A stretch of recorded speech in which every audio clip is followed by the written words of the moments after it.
Post-apocalyptic flamethrower or Coke bottle Gatling made of Coca-Cola bottles. What was your first choice in the world of zombies? It's the top homemade weapons. Let's go.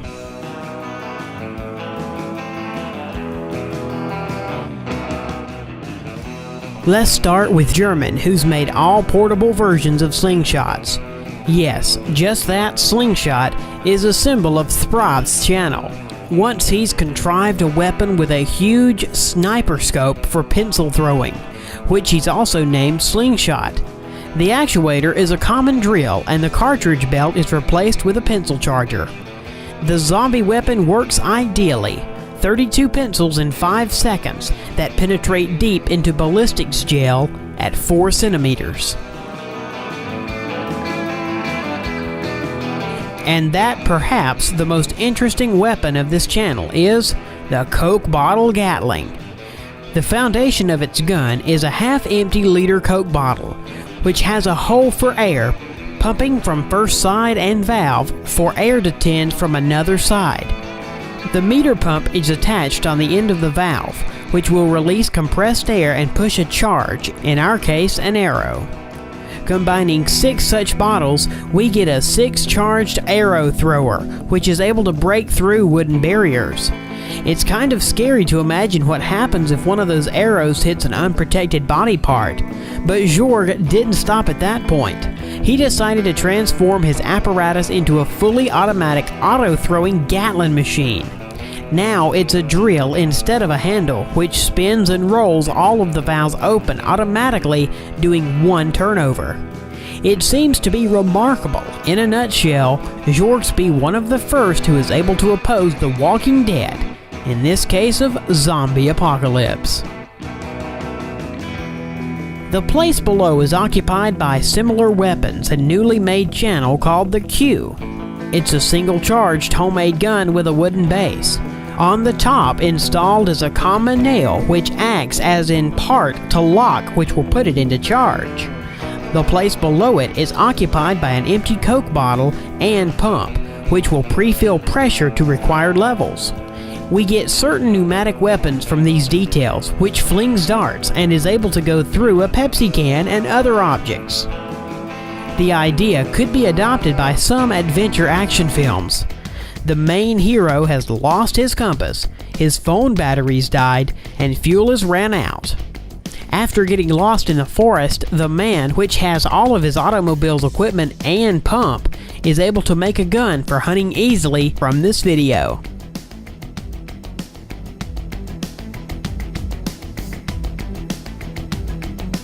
And the last compressed air device will be a rapid-firing bottle machine gun. The principle of it working is very simple, like in previous homemade projects. Airsoft balls are put into under-pressure bottles, which then, pulling a trigger, throws the balls at the target with incredible speed. The inventor said that the machines cost him around $15. If you want, you will be able to place the Airsoft portable gun and the air tank compressor on your back. A homemade minigun by Alex Smith from Arizona. It looks more like an old-fashioned moonshine machine, but it's a DIY gun that is able to fill someone's ass with .22 caliber ammo.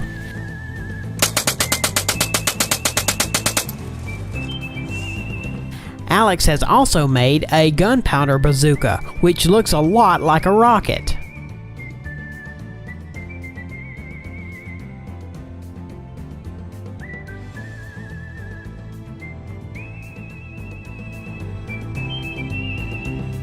Electromagnetic gun is similar to a weapon from legendary Fallout video games.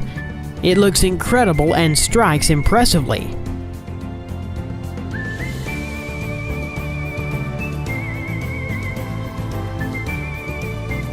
All instruction and information will be in the original video, link in the description. Is the first system of volley fire in the world. It's a 2-wheeled vehicle in which places the launcher with little gaps where it puts small rockets and explosive arrowheads. Small-scale bombs attached to the rockets. The arrowheads dip in a fuel mixture before being used to set it on fire. Nowadays, Hwacha can be looked at museums, famous issues of books, and computer games.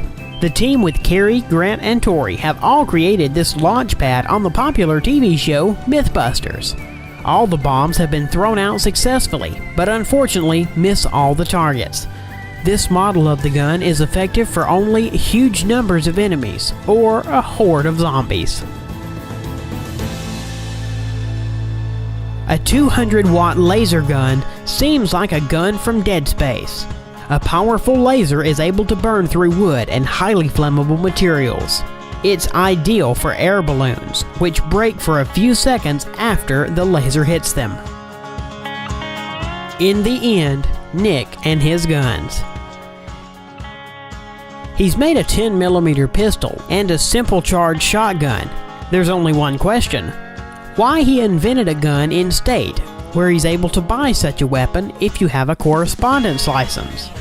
Without thinking twice on his questions, Nick decided to create his own post-apocalyptic flamethrower. The container with fuel screws onto a plank, and a 20-volt battery supplies the small engine, which pumps fluid to the flame igniter. It works without contact, a homemade flamethrower flinging fire to a distance of up to 6 meters. But don't forget, you can set yourself on fire if the wind blows in your direction. A flamethrower gets dangerous, but entertaining.